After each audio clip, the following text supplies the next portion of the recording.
If your neighbor ever tells you something about yourself that they had no way of knowing, run. I didn't, and it's the biggest mistake I've ever made. My name is Aiden, and until a few months ago, my life was simple. Boring, even. Work, home, sleep, repeat. Nothing strange, nothing exciting, until the day my new neighbor moved in. Her name was Mara. Quiet, soft-spoken, the kind of person who smiles with her mouth but not her eyes. I should have trusted my instincts the first time I met her. Because the first thing she ever said to me wasn't hello. It was, you shouldn't blame yourself for what happened 6 years ago. I froze, because 6 years ago, something happened that I've never spoken about to anyone.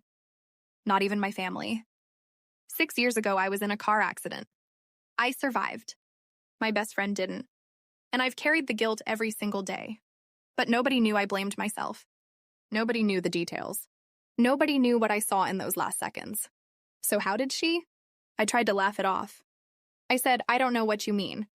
But she just looked at me and said, you will, soon. 2 weeks later, things started happening. My porch light kept turning on at 3:17 a.m. My curtains were slightly open even when I closed them. And I would hear knocking, soft, slow, from her side of the wall. One night, the knocking didn't stop, until I finally opened my door. And there she was, barefoot, shaking, eyes wide like she'd seen something impossible. She whispered, it's coming for you now. Then she handed me a folded piece of paper and ran. Inside the note were 3 things. 1, a date, the one from my accident. 2, a sketch of a face, my face. 3, and under it, a single sentence. Forgive yourself, before it finds you.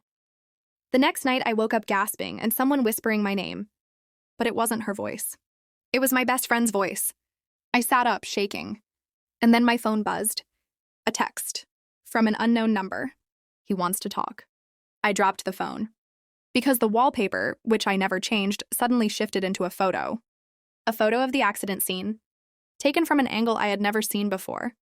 Taken from right behind me. I ran to Mara's house, banging on her door. No answer. So I tried the handle, open. Inside, her living room walls were covered with papers.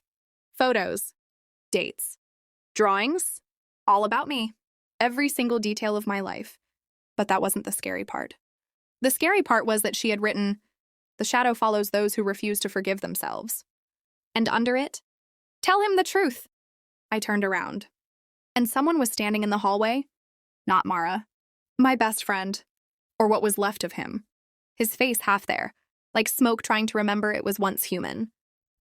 He said, why didn't you tell them I grabbed the wheel? Why did you let them blame you? I couldn't breathe. No one had ever known. He had grabbed the wheel. He had caused the accident. Not me. But I never told anyone because he was my best friend. And I didn't want people to speak badly about him after he was gone. He stepped closer and said, you have to let it go, or the shadow will take you too. Then he placed his hand on my chest, warm, real, and whispered, live for both of us. And just like that, he was gone.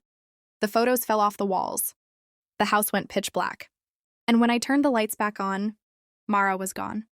Completely. As if she had never lived there. Her house has been empty ever since. But every night at 3:17 a.m., my porch light still turns on. I don't check anymore. I already know who's there.